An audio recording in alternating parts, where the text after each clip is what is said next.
ตอนนี้ทีมงานเราก็เสร็จสิ้นงานปูนแล้วตาหนูก็เป็นแผนกล้างอ้อตาหนูนี่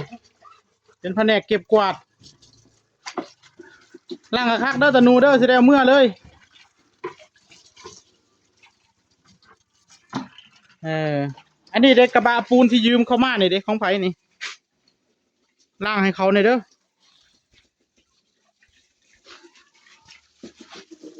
ตาหนูเสร็จแล้วพี่น้องเอ้ยโครงพร้อมยิงไม้ฝาตอนบ่ายก็มาคัดปูนเสร็จแล้วกะขันมันมีเวลาเหลืออีกก็ยิงไม้ฝาเลยสันดอกว่า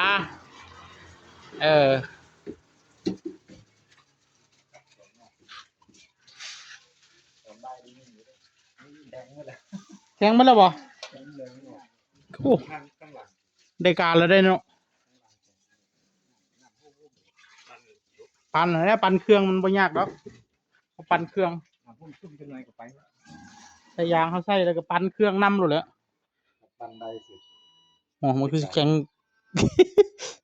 ตอนบ่ายยิงได้เลยหอยเฮาสิบ่คัดก่อนบ่มันฐานระวังฐานนะเดี๋ยวผมลองเอาเครื่องมาปั่นก่อนเป็นหยังย่านมันตอนบ่ายย่านมันนักเกินนะย่านมันสิ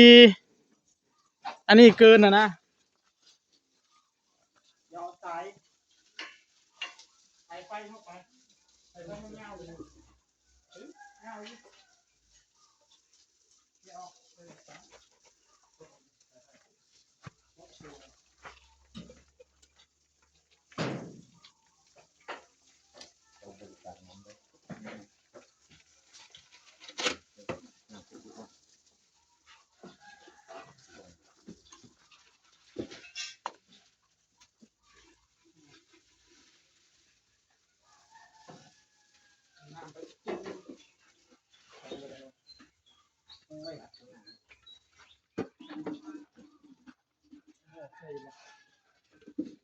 ใส่น้ำจังน้อยใบมันเอาน้ำมาหยอดจังน้อยได้แล้วแข็ง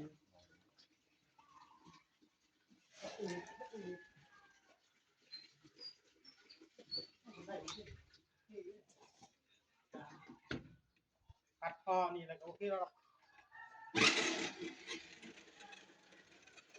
โอเคแข็งบ่เล็กขนาดบ่เล็กเยอะโอ้กี่ห้ากี่หกคน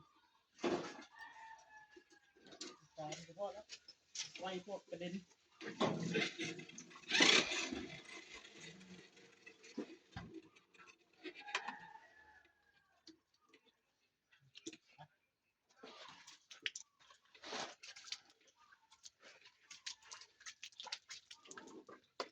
ลองเบิ่งคืออยู่บ่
เพื่ออาจจะได้ยิ่งไม่ฟ้าเลยพี่น้องเอ้ย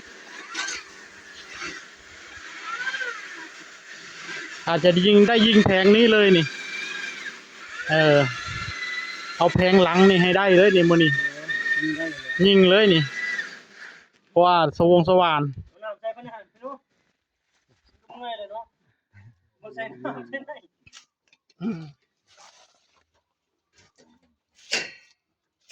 ในการนี่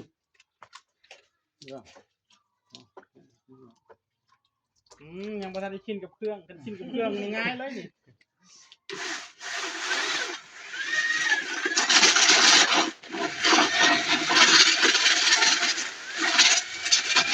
ในการ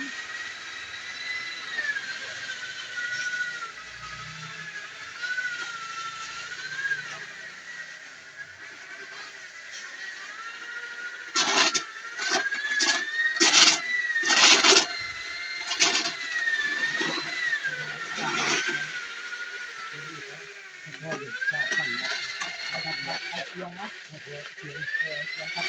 ปันซอย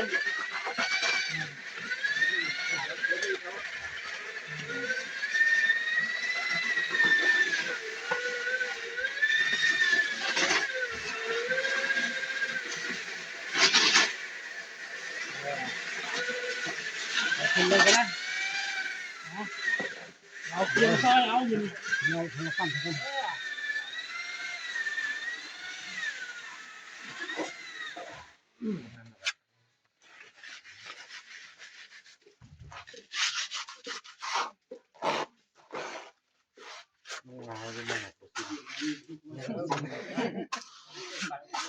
มันเล่นกับเดียวเนาะมันบ่เกินเลยได้อันนี้เฮาเฮ็ดคล่องนี่มันเฮาสิปาดมันสูงเอามาใส่มันต่ำได้นะมันสิเบามือไปได้เดี๋ยวนี้มันเป็นนะตั้งตอนกินน้อยกว่าเลย2-3 หลังเลยนิดหน่อยเอาอันนี้ปาดซอยเอา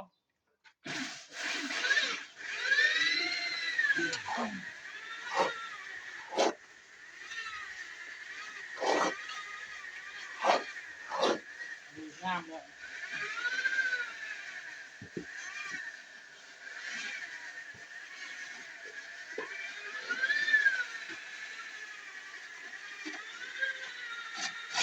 เอาขวดมาลงใส่น้ำไปเลยเบิ่งเอาสังเกตเอามันไหนมันบ่คัดใส่น้ำหลายก็สิเล็กนะพอดีเอ้ยใส่แล้วโอ้เข้าปากแล้วได้ไปหนูครับจ้ะไปดูเนาะเราคุณหนูเฮ็ดเนาะพักเลยเจ้าแล้วเนาะ